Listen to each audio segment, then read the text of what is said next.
Let's go. Here is my story. Caught my wife cheating with a secret social media profile, served her divorce, and took custody of my son. Hello, everyone. I'm working as a receptionist in a hotel. And I'm married to my wife, Jessica, 34, female, who is a nurse in a hospital. We've been married for 12 years and have a 10-year-old son. Our married life was simple and normal, just like every normal person, though financially. We suffered a lot and had great difficulty meeting the ends. Somehow we managed to do it. Jessica was a great partner and mother. She's a hardworking woman and took half the responsibility, which made it less difficult for both of us. I didn't make much money as a receptionist, so I had to do extra work in the food hub. So we were hardly present at the same time, but we cherished weekends a lot. Our son, Robert, used to spend his daytime with his grandparents, and in the evening, we both take him home at 9, usually. But sometimes, during Jessica's overnight day, Robert stays the night at his grandparents'. Our marriage was going smoothly, and things were just normal, with a mixture of peace and stress. However, I was grateful to have a partner like Jessica who never left my side in times of adversity and helped me through. We both were absent parents, and that really made me feel sad. But at the end of the day, it was for our own good. But things got weird and took a B-turn on the day she came back from her friend's wedding. It wasn't just a normal wedding but a luxurious 5-day event. I was also invited to the wedding, but due to my workload, I refused to go and stayed back. I also skipped it so I could save money. After she came back from the wedding, she was unusually quiet. I asked her if she was fine, and she got irritated by me. So I let her settle in the comfort space and gave her time. However, it started to trouble me more when she turned cold toward me. Not only did she become quiet, but she became irritated at me. But she was not telling me at all what was bothering her. After a week, she finally burst out of her frustration at the dinner table. I casually asked her which movie she wanted to see tonight. Initially, she ignored me and then got agitated at me for asking her such questions. I asked her what was wrong, and she told me that she regretted marrying me and that all her friends were having their dream lives. But as for her, she was suffering, and I was not doing much as a man. I failed to provide her with the life she wanted. Instead of watching movies at home, when will I take her to the theater? There was a lot more which she said and stood up from the table, leaving the half-finished plate on the table. I stayed silent because I saw it coming. One day she was going to snap at me, and it wasn't her fault for having such wishes. I decided to apply for jobs and interview more and more. The next day she didn't come home in her usual time, and she said she had extra hours at the hospital. I and Robert waited for her, but it got late, so I tucked him in bed. After a while, I slept too, and Jessica came back at 4 in the morning. I asked her to come and sleep next to me, and I would take care of the housework. I wrapped my arms around her waist and tried initiating sex, but she got irritated and asked me not to touch her. Obviously, I respect her consent, but the way she snapped at me made me feel like she was disgusted by me. I somehow managed to keep my thoughts calm and went back to sleep. The next day was Sunday. In the morning, I called her for breakfast, and she came down looking irritated. I asked her what was wrong, and she told me she wanted to buy herself a set of lingerie, and she wanted my card. In that situation, I couldn't say no to her, so I gave it to her. The card had money that I was saving up for Robert, and I felt quite uneasy. I asked her if she could wait a week until my salary came, then buy it instead of using my card. She threw my card on the table and asked me to keep it, calling me stingy that I even refused to buy her basic things. I held her wrist and apologized millions of times to make her accept the card. Again, she took the card, kissed my cheeks to say thank you, and left. Her phone was on the table, and it started buzzing. I took her phone and saw the text registration of some social media applications. I was going to open the phone, but Jessica came down, and I put the phone down on the table immediately. She took her phone and went outside. After a while, I took Robert to his grandparents, and on my way, I got a message from the bank about the debited money. It was $1,200. I stopped my car, and my hands were on my head thinking how crazy Jessica had been acting. I dropped off my son, called Jessica, and asked her to come back home. She came back home, and I asked her about the stuff she bought for $1,200 and how could she spend such a huge amount of money in just one go. I had been saving it for the family. Obviously, she kept listening, started crying, and kept blaming me, saying that I ruined her life and that I couldn't even fulfill her basic wishes. All her friends are living luxurious lives. It's just me living at rock bottom. I told her she was acting crazy and greedy, and that she knew my financial condition before marrying me. I did my best, and I'm still doing it, and she shouldn't blame me for that. I told her that everything was fine a few months ago, but what's wrong now? Why was she acting like that suddenly? I don't know what happened to her. She sat in front of me with those guilt eyes and apologized to me for acting like that. She told me that on her friend's wedding day, all her friends were wearing branded clothes and carrying luxurious bags and accessories. Her friends kind of embarrassed her and asked her if her husband wasn't doing enough for her. I felt bad for her and forgave her. Along with that, I asked her to understand that not everyone can afford the same lifestyle. And we both were trying our best to resolve the situation, so she shouldn't make herself feel embarrassed. Instead, she should feel great that she was an independent woman. She hugged me, and we got intimate after so many days. I was happy and satisfied with the ups and downs because that's what makes the relationship more transparent and worth it. But soon, it went down again. Her phone started buzzing with her text messages from some app. But from the locked screen, I wasn't able to see which app it was. I was going to open the phone, but the password was incorrect. At first, I didn't mind and asked her for the password and told her about the text. She didn't give me any details or her password and casually took her phone and left the room. After Jessica fell asleep, I took the phone from her side and tried entering the password, but it failed again. I was annoyed and tried processing my thoughts as to why she had changed her password. As soon as I put her phone back, it started buzzing again with a series of notifications. It was troubling. In the morning, I went back to work and dropped her off. Yesterday was our wedding anniversary, and I did remember but pretended to be obvious as I prepared a surprise for her. After dropping her off at the hospital, I went back to my place and set it up beautifully with warm lights and lies. Robert was going to stay at his grandparents' tonight. I was so excited and happy while preparing her favorite meals. After placing everything nicely, the door opened and Jessica walked in. Her tired face changed into happiness as soon as she saw the house set up romantically. She ran toward me and hugged me tightly. We had a great time together, and finally, we sat down to talk. She told me that she loved the efforts I had put in, but if we had money, we could go to a fancy restaurant. She also started telling me about her friend whose husband gifted her a diamond ring. I started to feel insecure and realized that she didn't like what I did to make her happy, and she was not satisfied at all. I listened to her quietly, faking a smile. I didn't want to fight with her on my anniversary. To distract her, I started clicking pictures of us, but as soon as I was going to upload those, she asked me not to post these pictures, as her house and everything looked cheap, and she didn't want her friends to see them. She was so harsh and made everything seem worthless. The food and the flowers were worth nothing in front of her greedy eyes. Jessica was from a well-to-do family, but she was never greedy, or maybe she never showed that to me. She knew about my humble earnings, and she never complained about it. But suddenly, she's become so materialistic. I was still not able to process my thoughts. She went inside the bedroom and called me after a few minutes. She was wearing red lingerie and looked extremely ravishing. I went towards her and started kissing her, but she stopped and asked me to click a few pictures of hers. We had fun, and the rest of the time went fun. In the morning, I got a call from Robert's school, and I immediately drove off. After reaching the school, the teachers told me that he got into a fight. I asked Robert what was wrong that he punched his friend. He told me that his friend James was making fun of Mom, and he was telling everyone that Mom got fired from the hospital. James's mother was also a nurse in the same hospital as Jessica. I didn't want to believe what I heard. Maybe it was just a rumor. If it really happened, why didn't she tell me? I left for my work after that, but I just was not able to process all the changes going on in my life. I sensed something was wrong with Jessica. There's something she's hiding. I'm not doubting her outrightly that she's cheating on me, but she's definitely up to something.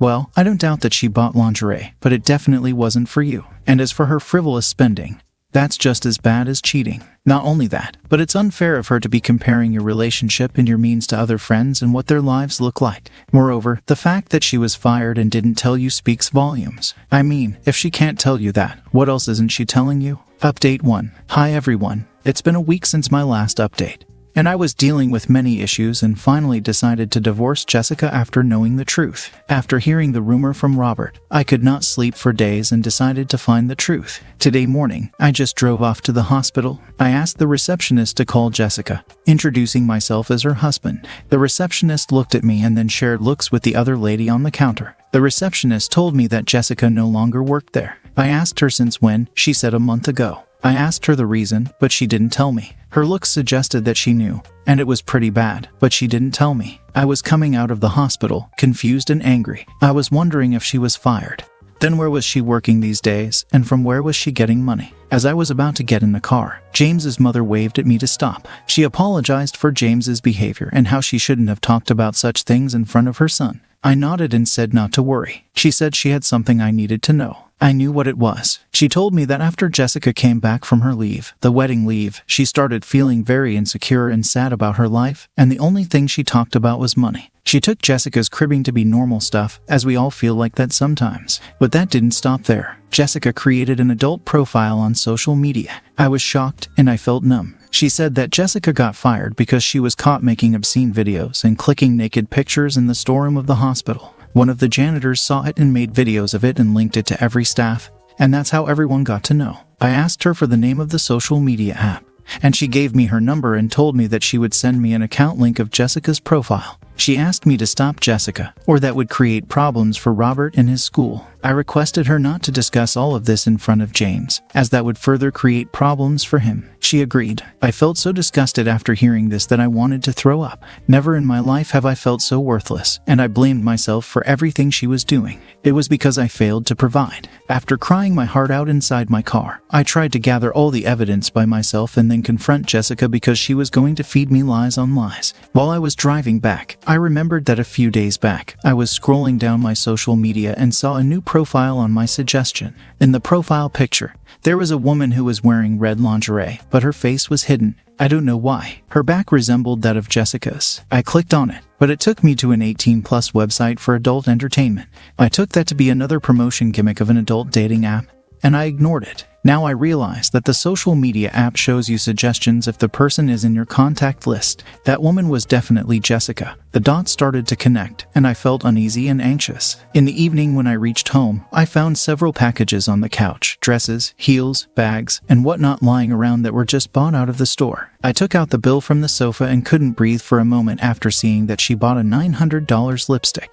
Jessica came out of the room and looked scared to see me. I showed her the bill and asked her where did she get all the money. She threw the stuff from her hand on the floor and told me that she regrets marrying me and that she feels confined inside the walls of poverty. She wanted a few things for herself, and she got it. What's such a big deal about it? She was like, why does my life always have to be about our son in this house? Why can't I spend my savings on something I love? I almost laughed at her manipulative tactics, but pretended not to know the truth. I took a deep breath and again asked her, where did she get all the money? She looked at me and told her that she got promoted to a different healthcare center, and they paid her a good amount. I nodded and went outside for a walk. James's mother texted me Jessica's adult account details, and without even opening the account, I knew it was Jessica. I put my hands on my face and didn't have the courage to open it and see for myself, but the anger and the insults she put me through today were humiliating, only to realize that she sold her body to the public for materials and ruined our 13 years of marriage. I searched the username, and it showed the exact same account I had on suggestions a few days ago.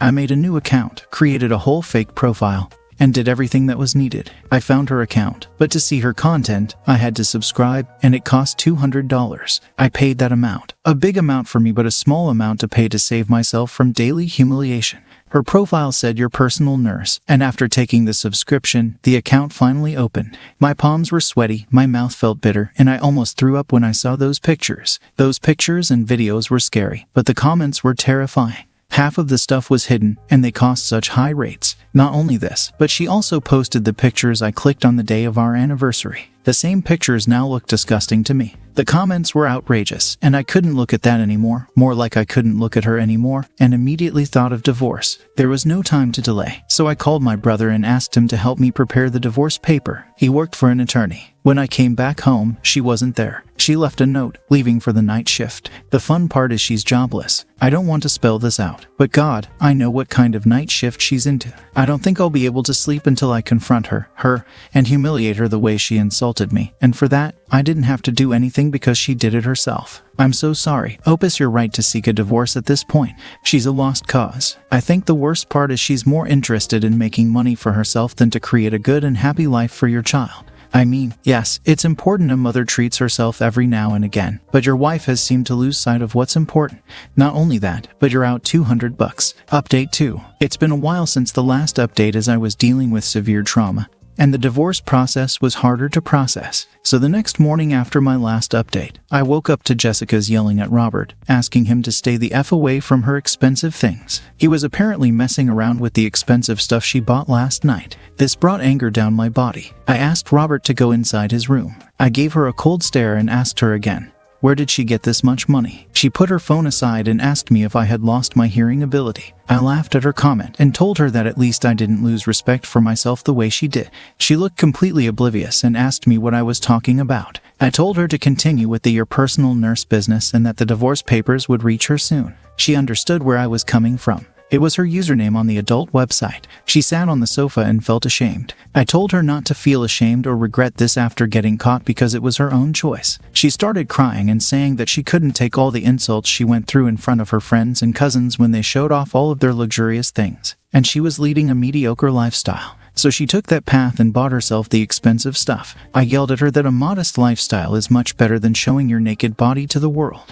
And if she still wanted to pursue that, she should have told me. I know it's her body and her choice BS, but she need not keep me in the dark and would have done that openly. I told her that I knew why she got fired from the hospital and that my innocent boy had to suffer the bullies in his school because of her fantasy and greed. Her body language suggested she had no remorse. I felt like she was going to continue doing this after our divorce, and every tear was just an act of being caught and not guilty of what she had been doing. She said we could figure out a middle ground, and I couldn't take our son away from her. I told her that was impossible to spend my life with someone who could show her nudity and nakedness in front of the whole world just for the sake of easy money. I know she didn't care about our son at all. I asked her if she had any idea how humiliating it was going to be for Robert when he got to know from his friends or people around him that his mother sold her nudes for a living. Have you thought of the consequences we are going to face because of your greed? She remained silent and then started arguing, saying that it was partially my fault and that she had no choice. I told her she clearly had a choice, and she chose to be it instead of being broke. Her face disgusted me,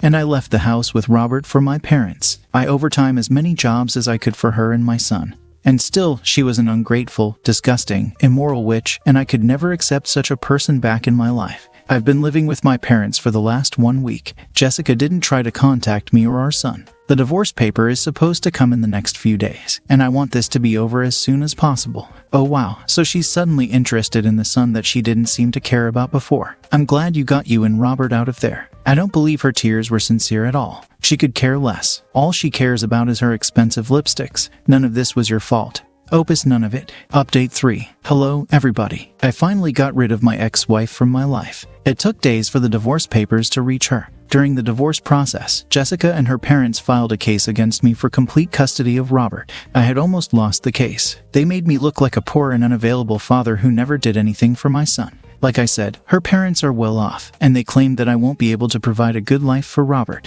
That's when I made them ask her about her job and if she is a suitable guardian for a 10-year-old. Obviously, I cannot leave the custody of my son to Jessica's parents. I told the judges and showed the proof of her immoral acts and how her reputation will take a toll on Robert's mental health and social value. I don't want my son to go through bullying. And that's how I got the complete custody of him. Robert himself was not attached to his mother, but I did allow her to meet him whenever she wanted. Jessica's parents and her siblings blamed me for her actions. They said that she chose that path because I couldn't give her the life she deserved. They never wanted Jessica to marry me. And this whole scenario gave them another opportunity to make fun of me. The joke is on them, actually, if they really can see anyway. I don't give a crap about anyone now. I'm just happy to have a peaceful life with my son. I lost a fortune going through this, but it was worth it. As for her, I heard she's still on that adult site selling her nudes to make money. Thankfully, I didn't forgive her and dodged a bullet. I can't even believe people chose to side with her when you've been the one taking care of Robert for God knows when.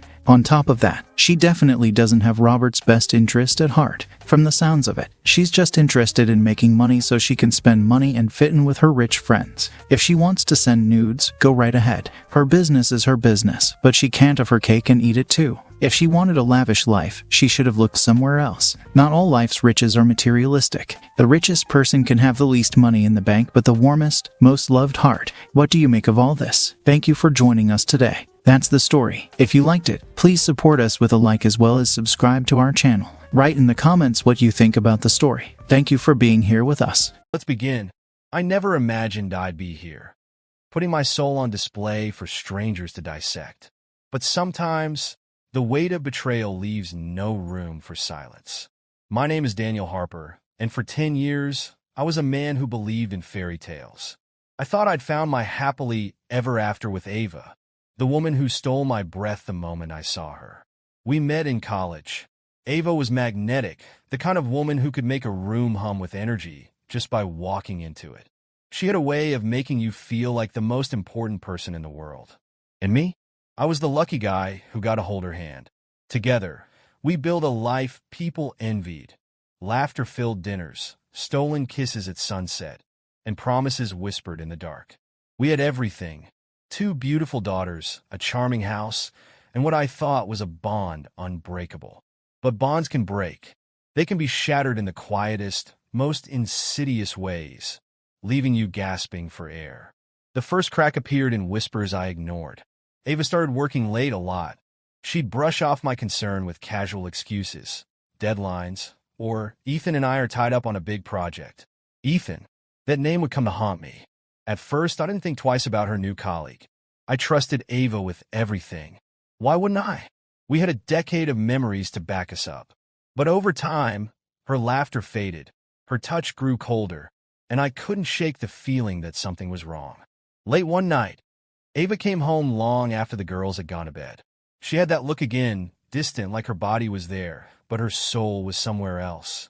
As I watched her brush past me, offering nothing but a muttered good night, I felt the first ember of doubt ignite in my chest. What was happening to us? I brushed it off. Work stress, I told myself. Every couple has their rough patches. But deep down, I knew it wasn't that simple. My wife was slipping away, and I had no idea why. Until the day my world came crashing down. It was an ordinary afternoon when I stumbled across the email that changed everything. I wasn't snooping. I wasn't even suspicious. I was cleaning up files on our shared laptop, trying to sort through the clutter. That's when I saw it, a message from Ethan. The subject line was innocuous, but something about it made me click. What I found inside was a punch to the gut. Explicit, intimate, devastating.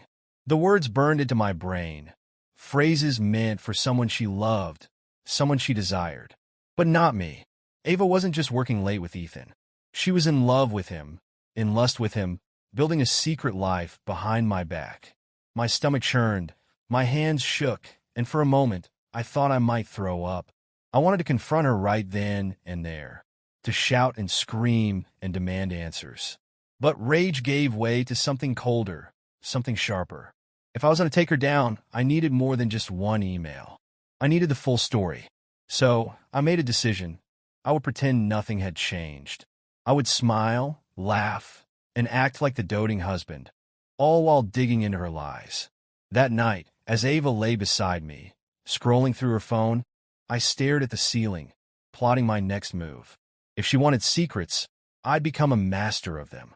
Over the next few weeks, I gathered evidence, texts, emails, bank statements. I even installed spyware on her devices. What I found made my blood boil. Their affair wasn't a fleeting mistake. It was a calculated betrayal. They'd been meeting in hotels, sharing intimate weekends in other cities, and even using a secret account to fund their escapades. Every detail was a dagger to the heart, but I swallowed the pain and pressed on. It wasn't just about uncovering the truth. It was about building my case. For Ava, this was just a game of deceit. For me, it was war. The nights were the hardest. Lying next to her, knowing she'd spent the day in another man's arms, was almost unbearable. I'd hear her soft breathing, see her peaceful face, and feel a bitter cocktail of rage and heartbreak. But I wouldn't let her see it. Not yet. Every moment of feigned ignorance brought me closer to the endgame. Days turned into weeks, and I became an actor in my own life, playing the part of a clueless husband. Every meal I shared with Ava felt like a cruel joke, her laughter ringing hollow, her eyes never quite meeting mine.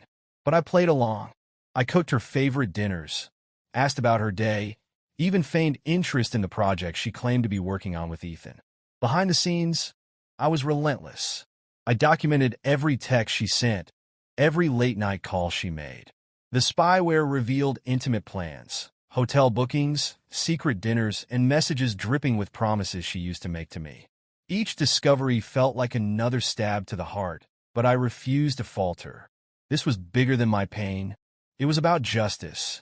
In those quiet moments, I thought about our daughters, Lily and Emma. They were too young to understand what was happening, and I vowed to shield them from the fallout. They didn't deserve to lose their innocence because of Ava's betrayal. I tucked them in every night with stories of princesses and knights, all while carrying the weight of their mother's lies. I wouldn't let her destroy their world, not without a fight. Then came the moment that changed everything. One evening, while scrolling through the spyware logs, I stumbled upon a crucial piece of information. Ethan was married. His wife, Caroline, was an unassuming woman I'd seen at school events, quiet, reserved, with a kindness in her eyes that now seemed tragic. I realized I wasn't the only one drowning in betrayal. Caroline deserved the truth as much as I did. I orchestrated a chance meeting at a school pickup.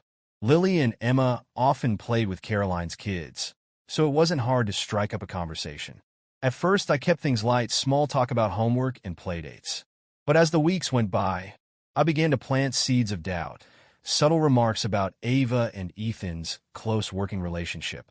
I watched as Caroline's expression shifted, her brow furrowing just enough to tell me she suspected something wasn't right. When I finally revealed the truth, it was devastating. I showed her the texts, the emails, the hotel confirmations.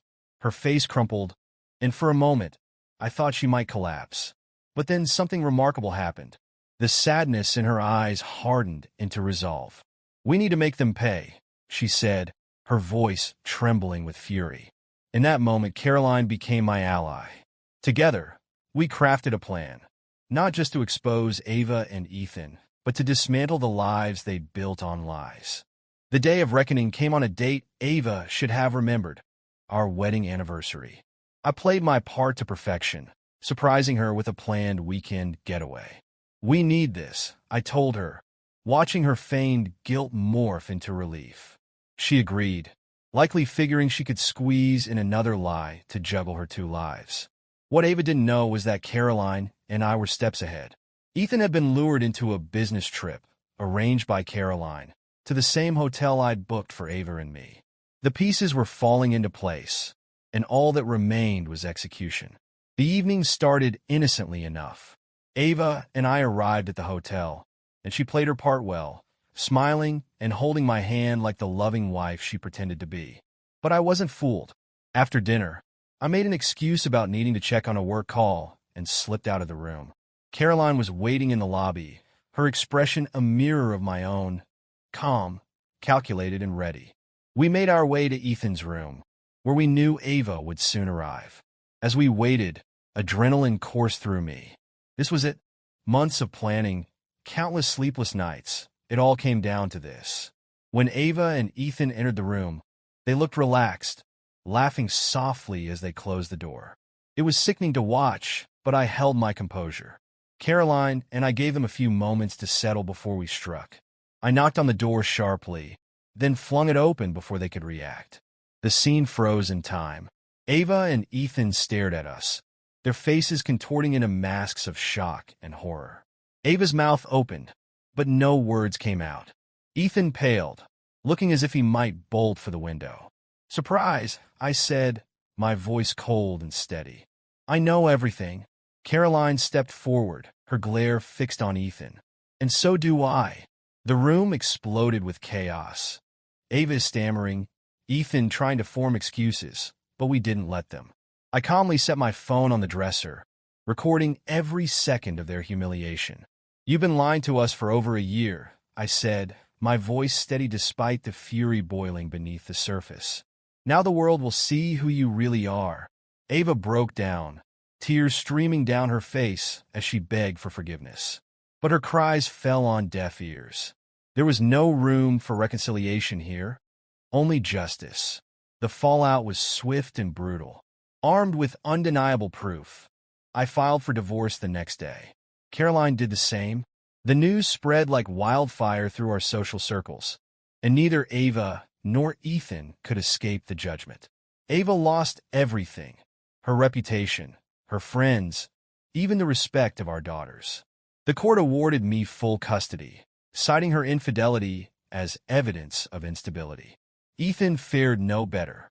His company terminated him, citing a breach of conduct, and Caroline ensured he left their home with nothing more than a suitcase. As for me, I moved forward. The scars of betrayal lingered, but they didn't define me. I focused on giving Lily and Emma the life they deserved, a life filled with love, honesty, and hope. And when Ava came crawling back, pleading for a second chance, I gave her the only answer she deserved. No, Ava's tears didn't move me. Her pleas for forgiveness echoed in the empty space between us, falling flat against the icy wall I'd built. In the weeks following the hotel confrontation, she tried every tactic to regain control: apologies, promises, and even manipulative reminders of our shared past. "Daniel, think about the girls," she begged during one of her futile attempts to talk to me. "We can fix this for them. They need us to stay together." I met her gaze with unyielding resolve. They need stability, Ava, not lies. And certainly not a mother who prioritizes her lover over her family. Her face crumpled, but I didn't waver. I had spent months suffering in silence, and now the truth was a weapon I wielded without mercy.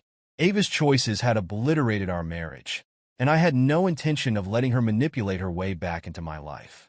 Behind the scenes, I worked tirelessly to secure my daughter's future. My lawyer, an astute and determined man, ensured every piece of evidence I had gathered was meticulously prepared for the court. I wasn't just fighting for custody. I was fighting for their chance to grow up in a home untainted by Ava's betrayal. Caroline proved to be a formidable ally. While I focused on my family, she took the offensive against Ethan. Her anger was a firestorm, consuming every vestige of the life they had shared. She exposed his affair to his employer, ensuring he was dismissed in disgrace. She reached out to their social circle, making sure the truth spread like wildfire. Ethan's downfall was swift and merciless. The partnership Caroline and I had forged during those months felt surreal. We were united by shared pain, but it wasn't a bond born of attraction. It was one of justice. She once confided in me during a late-night call, her voice heavy with emotion. "Do you think we'll ever trust again?" she asked. I didn't have an answer for her then. The wounds were too fresh, the betrayal too raw. But I promised her what I was beginning to believe for myself, that the pain wouldn't define us. We could rebuild, slowly, deliberately, and on our own terms. When the day of the custody hearing arrived, I stood in court with unwavering confidence. Ava sat across the room, her once commanding presence diminished to a shadow of itself. Her lawyer tried to paint her as a misunderstood woman, someone who had simply lost her way. But the mountain of evidence I presented told a different story. Photos, texts, bank statements, a timeline of deceit that unraveled her carefully crafted facade. When the judge spoke the final verdict, awarding me full custody of Lily and Emma, I felt a rush of relief, so profound it nearly brought me to my knees. Ava's expression was a mix of shock and devastation. She looked at me as though I had ripped her heart out, but I knew better. She had done that to herself. The weeks following the custody ruling were a whirlwind. The house, once a battleground of unspoken resentment, became a sanctuary for the girls and me. I painted their rooms with bright colors, filled the walls with their artwork, and made it a point to create new memories. Weekend trips to the beach, movie nights under homemade blanket forts, these moments became my anchor. I started seeing a therapist, not because I felt broken, but because I wanted to understand myself better. I needed to confront the emotions I had buried under layers of anger and resolve.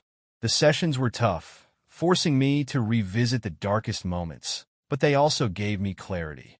Ava's betrayal was not a reflection of my worth. It was a reflection of her choices.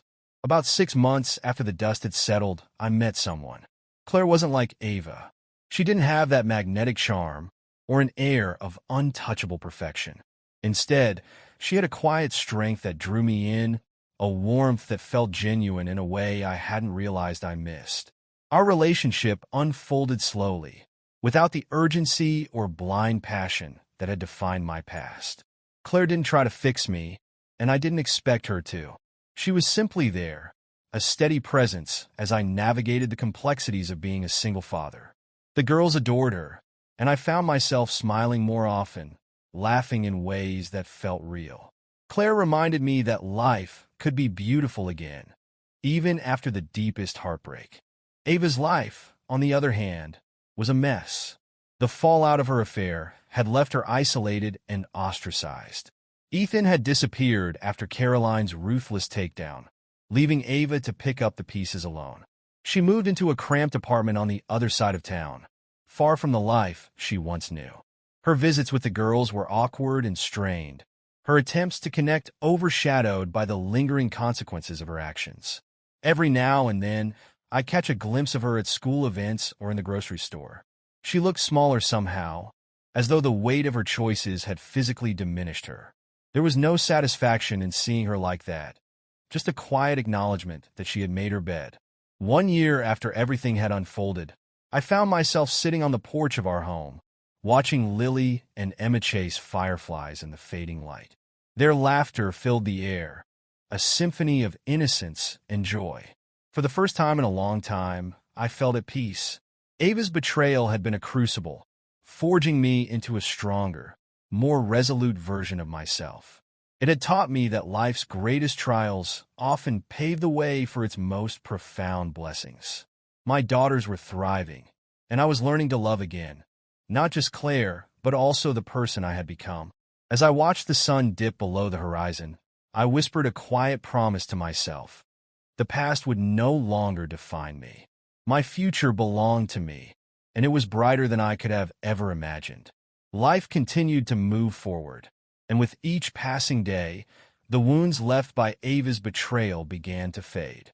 Lily and Emma adapted quickly to their new normal, their resilience serving as a constant reminder of what truly mattered. Their laughter filled our home, and I poured every ounce of love and energy into making their childhood one filled with joy and stability. Claire became a steady presence in our lives. Her kindness and patience allowed me to lower my guard, piece by piece. She never pressured me to talk about the past, but listened intently when I chose to share. Slowly, our relationship deepened, not in the fiery, whirlwind way of my past, but with the calm assurance of two people building something real. On weekends, we'd take the girls to the park or spend lazy afternoons baking cookies. Claire had a way of making even the simplest moments feel special, and for the first time in years, I felt truly happy. She became a friend to the girls, not a replacement for their mother, but someone who loved them without hesitation. Ava's life remained a stark contrast to mine. The consequences of her actions continued to ripple through her world. Her once vibrant social life had evaporated, leaving her isolated and burdened by regret. The rare times we spoke were strictly about the girls. She often tried to apologize, to justify, but I refused to engage. "You made your choice, Ava," I told her firmly during one conversation. "Now you have to live with it." The girls, though still young, seemed to sense the distance between themselves and their mother. They rarely mentioned her unless prompted and showed little enthusiasm for the occasional visits. Ava struggled to connect with them, her guilt erecting invisible barriers she couldn't overcome. She was a shadow of the woman I once knew, lost in a storm of her own making. About 1.5 years after the divorce, Ava requested a meeting. Reluctantly, I agreed, curious but wary of her intentions. We met at a quiet cafe, the air between us heavy with unspoken tension. She looked tired, older than her years, her once bright eyes dulled by regret. "I know I don't deserve your forgiveness," she began, her voice trembling. "But I need you to know how sorry I am for everything." I studied her, searching for sincerity. "Sorry doesn't erase the choices you made," I said evenly. "It doesn't fix what you broke." "I know," she whispered. "I've lost everything, my family, my friends, my daughters. I don't know how to move forward." For a moment, I felt a pang of pity. Ava had torn apart her life with her own hands, and now she was left to sift through the wreckage. But pity wasn't the same as forgiveness, and I wasn't ready to offer her that. "You move forward the same way I did," I said finally. "One day at a time. You rebuild. But that's something only you can do, Ava." In the years that followed, I focused on the life I had rebuilt. Lily and Emma continued to thrive, excelling in school and filling our home with laughter. Claire became an integral part of our family, her steady presence grounding us in ways I hadn't thought possible. We married in a small, intimate ceremony 2 years after the divorce. The girls were ecstatic, walking Claire down the aisle together as though they'd been waiting for this moment all along. As I exchanged vows with her, I felt a profound sense of peace. This wasn't just a new chapter, it was a new book entirely. Ava's presence in our lives dwindled over time. She continued to struggle. Her attempts to reconnect with the girls often met with indifference. I didn't revel in her downfall, but neither did I mourn for the woman she had become. She was simply a cautionary tale, a reminder of how easily love and trust could be destroyed. It's been 5 years since that fateful night in the hotel room, and my life is unrecognizable from the one I thought I'd have. The pain of betrayal no longer lingers, replaced by gratitude for the lessons it taught me. I learned the value of patience, the strength of resilience, and the power of love, the kind that heals rather than hurts. Lily and Emma are my greatest joy, and Claire has become my partner in every sense of the word. Together, we've created a home filled with warmth and laughter, a life built on honesty and mutual respect. As I sit on the porch, watching the girls play in the yard with Claire, I can't help but smile. The sun dips below the horizon, casting the world in a golden glow. The scars of the past remain, but they no longer define me. They're just reminders of a journey that led me here, to a place of peace, love, and hope. And for that, I am eternally grateful. Again, don't bother coming to this one, Liz said, her smile wavering like a lie caught mid-breath. The words hung between us, casual yet calculated, as if testing the strength of the air they traveled through. 3 days before the company party, that was when my world, perfectly framed like a portrait on the wall, began to crack. My name is Albert Brown. I'm 46 years old, a seasoned account manager for a thriving manufacturing firm. To anyone who asked, I had it all. A 25-year marriage to my high school sweetheart, Elizabeth, or Liz as everyone called her. A sprawling lakefront home near Arlington. A daughter, Maria, so ambitious she was already engaged to William, a young man from a family far wealthier than ours. But the truth of a perfect life is that its fractures are often invisible until they aren't. That night, as Liz dismissed my attendance with that polished smile, something about her struck me as off. Her words had no warmth, no real interest in my presence. Just a polite dismissal, as if to say, don't concern yourself with my world. For 25 years, I had trusted Liz like the sky trusts the horizon, bound together despite our differences. But in that moment, something small but sharp pierced through me. An instinct, a flicker of doubt, lit a spark in my chest. Still, I ignored it. After all, Liz was Liz, my partner, my confidant, the woman who once shared ramen noodles with me in a dingy college apartment and laughed as if it were a feast. But that Saturday night at the party was where it all unraveled. Liz had always been stunning, with blonde hair that refused to gray and piercing blue eyes that lit up a room. But that night, in a sleek black dress that hugged every curve, she wasn't just stunning, she was performing. I couldn't shake the feeling that this wasn't for me. We arrived at the venue, a glittering banquet hall buzzing with energy, and the first thing I noticed was how everyone's gaze lingered on her. Liz always had a way of commanding attention, but tonight, the air was different. People weren't just admiring her. They were complicit. And then I saw him. The man was in his early 50s, his gray hair combed back with a precision that mirrored his arrogance. He exuded confidence, too much of it, like he belonged to a world where rules bent around his desires. His suit was tailored to perfection, and the smirk on his face sent a chill down my spine. He made a beeline for Liz, cutting through the crowd like a shark in still waters. Before I could even process what was happening, Liz turned toward him with a smile that wasn't hers, not the one I knew. This smile was warmer, more intimate, and it sliced through me like a blade. Albert, she said, her voice light, almost dismissive. This is Chad Smith, one of my sales reps. Chad extended his hand, and I took it out of politeness. His grip was firm, his smile overly friendly. I've heard so much about you, he said, though his eyes barely glanced at me. His attention was fixed on Liz, as if I were nothing more than an inconvenient shadow. Likewise, I lied. For the next hour, I watched. I didn't want to, but I couldn't help myself. Liz floated around the room, charming everyone with her effortless charisma. She always had a knack for making people feel special.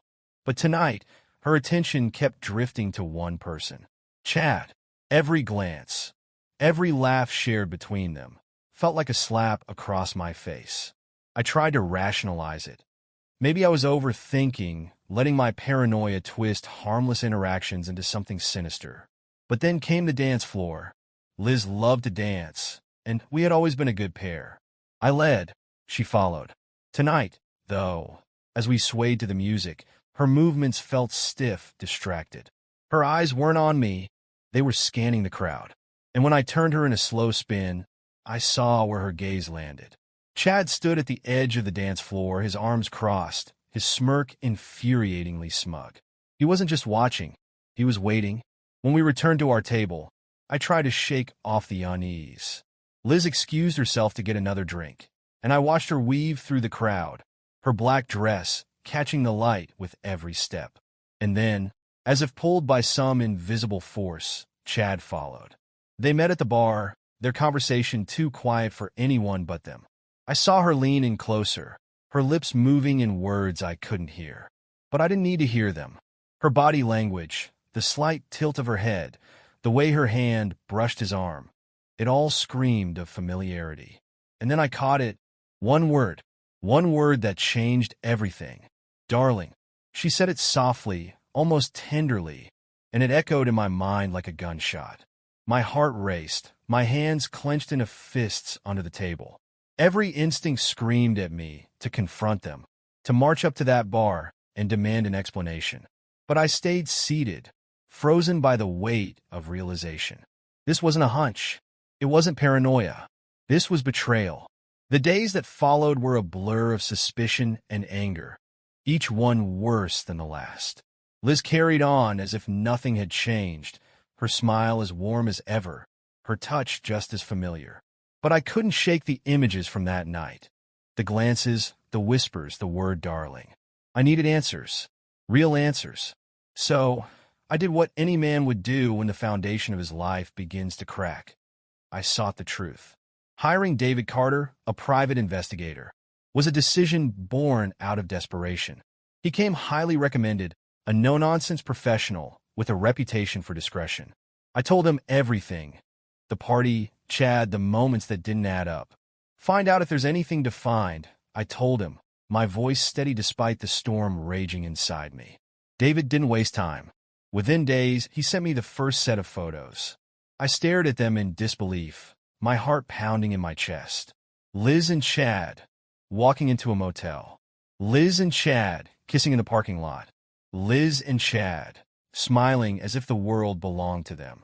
Each photo was a punch to the gut, each one chipping away at the woman I thought I knew. I wanted to confront her right then, to shove the evidence in her face and demand answers. But I held back. David was thorough, and I needed the full picture. The evidence piled up over the next few weeks. More photos, video recordings, even audio clips. It wasn't just a fling. It was a calculated, ongoing affair. They met during lunch breaks, after work, even on weekends. But the worst part? The recordings. Hearing Liz laugh about their office wife arrangement made my blood boil. Albert would never suspect, she said in one clip, her tone casual, dismissive. He's too busy with work to notice. That stung more than anything else. She thought I was a fool, a man too blind to see the truth right in front of him. But she underestimated me. By the time David handed me his final report, I knew one thing for certain. I wouldn't just confront her. I wouldn't just demand answers. I would make her regret ever underestimating me. The envelope sat heavy on the kitchen table the next morning, a silent accusation wrapped in manila. Liz hummed softly as she flipped pancakes on the stove, the smell of butter and syrup wafting through the air.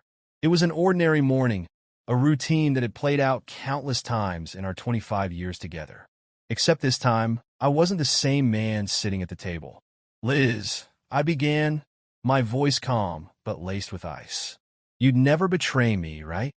She froze, her hand gripping the spatula mid-flip.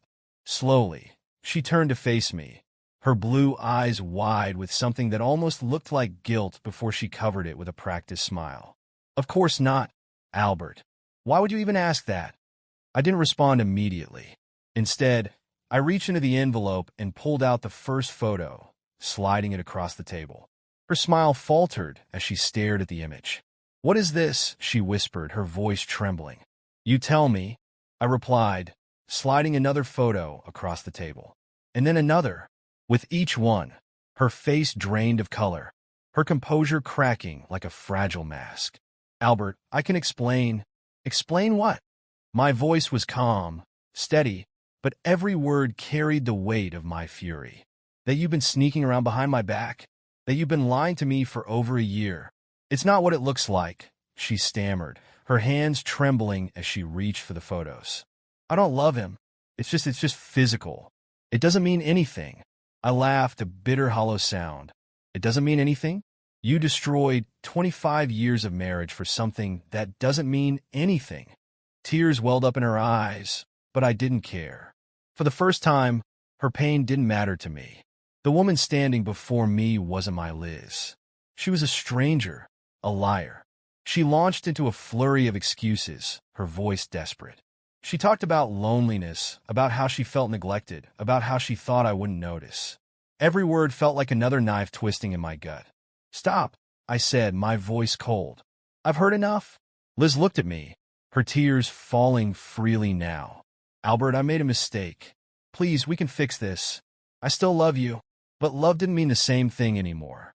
Not after what she'd done. You want to fix this?"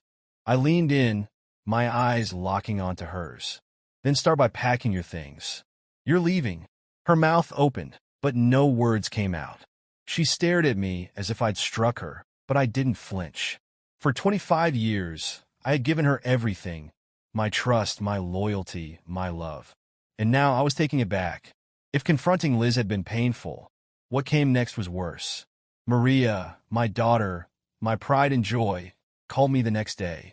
Her voice was filled with concern, but not for me. "Dad," she began cautiously, "Mom told me you had a fight. What's going on?" I hesitated for a moment before telling her everything. Liz's affair, Chad, the evidence. I didn't hold back. Maria listened in silence, and for a brief moment, I thought she might understand. But her response shattered me. "Dad, it's not that big of a deal," she said, her tone dismissive. "People have affairs all the time. It's not the end of the world. Not a big deal." I repeated, incredulous. "Your mother betrayed me. She lied to me for over a year."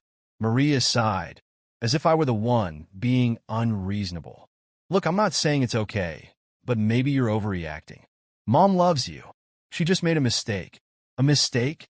My voice was rising, anger bubbling to the surface. "She destroyed our family, Maria. How is that just a mistake?" And then she said the words that would haunt me. "Maybe you should just let it go, Dad. It's not like you've been perfect either." I was speechless. My own daughter, the person I had sacrificed so much for, was defending Liz. The final blow came when Maria casually added, "Oh, by the way, Mom and I were talking, and we think Chad should come to the wedding. He's important to her." I couldn't believe what I was hearing. "If Chad is at your wedding," I said, my voice icy, "then I won't be." "Dad, don't be ridiculous." "I'm serious, Maria. If he's there, I'm not." And with that, I hung up. Liz's betrayal was one thing. Maria's was another. But together, they lit a fire in me that refused to die. I wasn't just angry. I was determined. They thought they could walk all over me, that I would sit back and let them humiliate me, that I'd play the fool while they carried on. They were wrong. I started planning in secret, every step methodical and deliberate. Liz had no idea how much control I had over our finances. While she played house with Chad, I moved everything I could, our savings, our investments, into accounts she couldn't trace. I refinanced the house, took out loans, and left the debts in her name.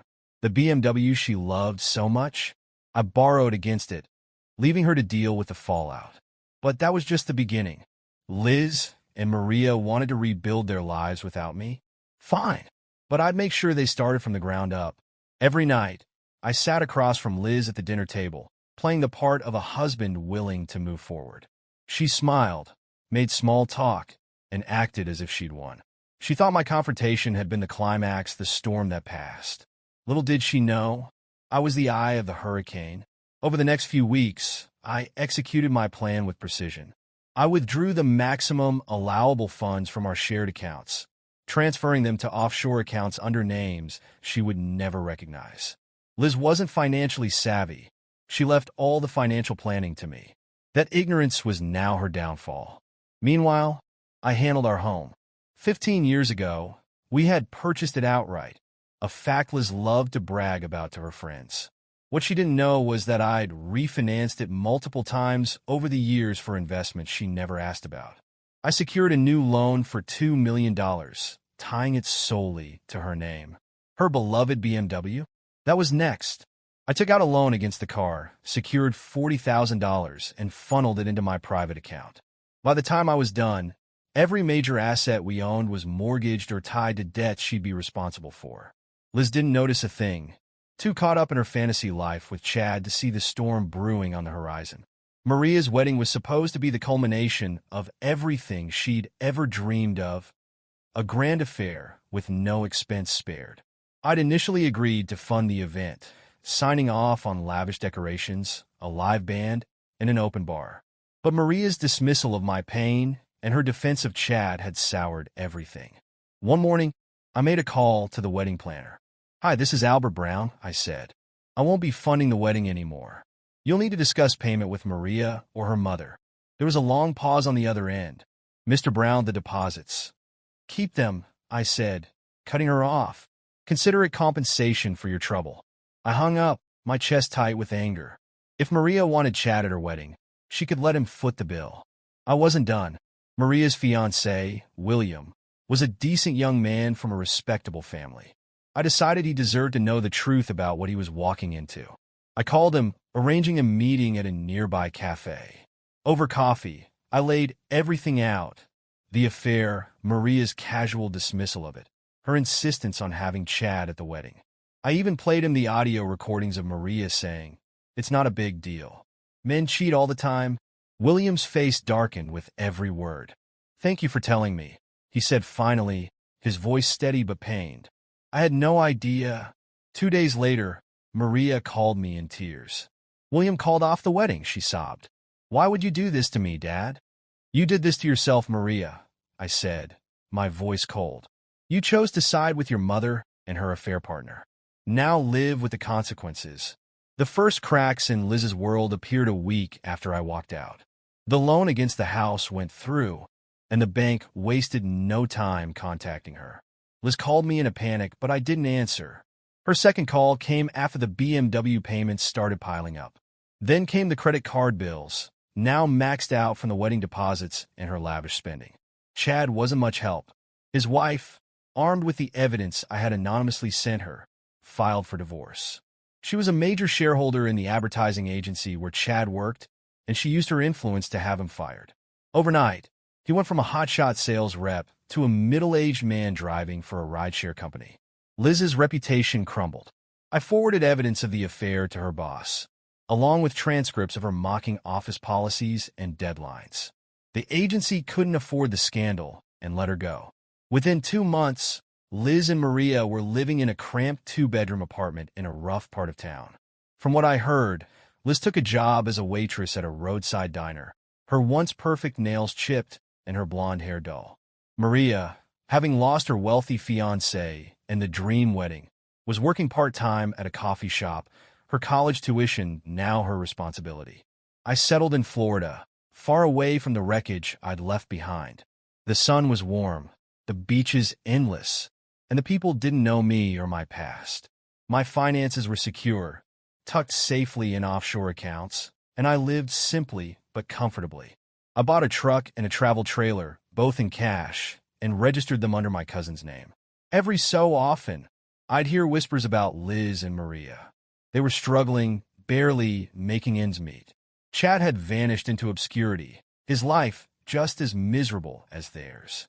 But I didn't feel pity. For 25 years, I had been the rock, the provider, the one who kept everything together. When they chose to betray me, they underestimated what I was capable of. Now, as I watched the waves crash against the shore, I felt something I hadn't felt in years. Peace. They had their choices, and I had mine.